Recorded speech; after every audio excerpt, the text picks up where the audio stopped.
goal, according to a June 2019 report from Ronald O'Rourke, a naval expert with the Congressional Research Service, is to deploy a fleet that can spread out during wartime, absorb Chinese missile attacks and quickly strike back.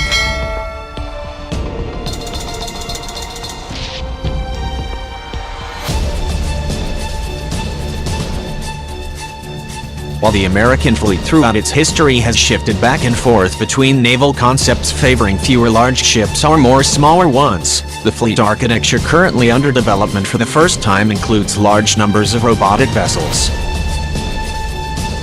The goal, according to a June 2019 report from Ronald O'Rourke, a naval expert with the Congressional Research Service, is to deploy a fleet that can spread out during wartime, absorb Chinese missile attacks and quickly strike back. In today's fleet of around 290 warships, there are 2 large warships such as 9,000-ton destroyers for every 2 small ones such as 3,000-ton littoral combat ships. According to O'Rourke, the Navy wants to flip that ratio as it works toward a bigger fleet of as many as 355 ships. Sometime in the 2030s, there could be 2 small vessels for every large one. Potentially scores of unmanned vessels, UVS, as O'Rourke calls them, are critical to the plan. They're cheap enough to buy quickly in large numbers. They can sail on station for long periods of time without wearing out a human crew. And in combat, they're more expendable than a manned ship is.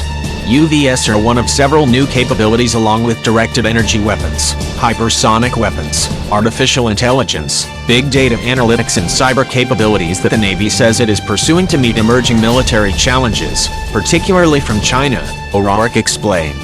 UVS can be equipped with sensors, weapons, or other payloads, and can be operated remotely, semi-autonomously, or, with technological advancements, autonomously. They can be individually less expensive to procure than manned ships and aircraft because their designs do not need to incorporate spaces and support equipment for onboard human operators. UVS can be particularly suitable for long-duration missions that might tax the physical endurance of onboard human operators or missions that pose a high risk of injury, death or capture of onboard human operators. Consequently, UVS are sometimes said to be particularly suitable for so-called 3D missions, meaning missions that are dull, dirty or dangerous. The Navy is putting serious money behind its new fleet architecture, O'Rourke explained. The Navy is requesting $629 million in 2020 for research and development for 3 major unmanned ship programs and their enabling technologies. The service wants to spend a total of $4.5 billion on the efforts through 2024. The Navy wants to employ accelerated acquisition strategies for procuring these large UVS, so as to get them into service more quickly, O'Rourke wrote. The emphasis that the Navy placed on UV programs in its fiscal year 2020 budget submission and the Navy's desire to employ accelerated acquisition strategies in acquiring these large UVS together can be viewed as an expression of the urgency that the Navy attaches to fielding large UVS for meeting future military challenges from countries such as China. The 3 unmanned ships classes include a large displacement unmanned surface vessel, or LUSV. The LUSV program is a proposed new startup project for fiscal year 2020, O'Rourke wrote. The Navy wants to procure 2 LUSVs per year in fiscal year 2022, fiscal year 2024. The Navy wants LUSVs to be low-cost, high-endurance, reconfigurable ships based on commercial ship designs, with ample capacity for carrying various modular payloads, particularly anti-surface warfare and strike payloads, meaning principally anti-ship and land attack missiles. The Navy reportedly envisions LUSVs as being 200 feet to 300 feet in length and having a full load displacement of about 2,000 tons. There's also a medium displacement unmanned surface vessel, or MUSV.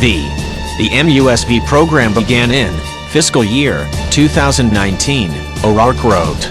The Navy plans to award a contract for the first MUSV in fiscal year 2019 and wants to award a contract for the second MUSV in fiscal year 2023. The Navy wants MUSVs, like LUSVs, to be low-cost, high-endurance, reconfigurable ships that can accommodate various payloads.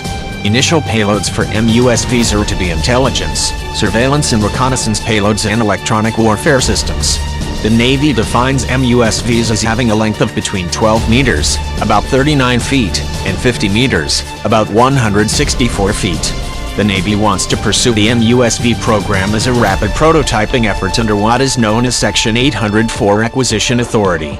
Finally, the Navy wants an extra-large unmanned undersea vessel, or XLUV. The Navy has tapped Boeing to develop its Orca robot submarine to meet the XLUV requirement. The Navy defines XLUVs as UUVs with a diameter of more than 84 inches, meaning that XLUVs are to be too large to be launched from a manned Navy submarine, O'Rourke wrote. Consequently, XLUVs instead will more likely be launched from pier. The Navy wants XLUVs to be equipped with a modular payload bay. The Navy wants to buy 9 XLUVs between 2020 and 2024. As the fleet rushes into a robotic future, O'Rourke outlined the questions Congress might want to ask.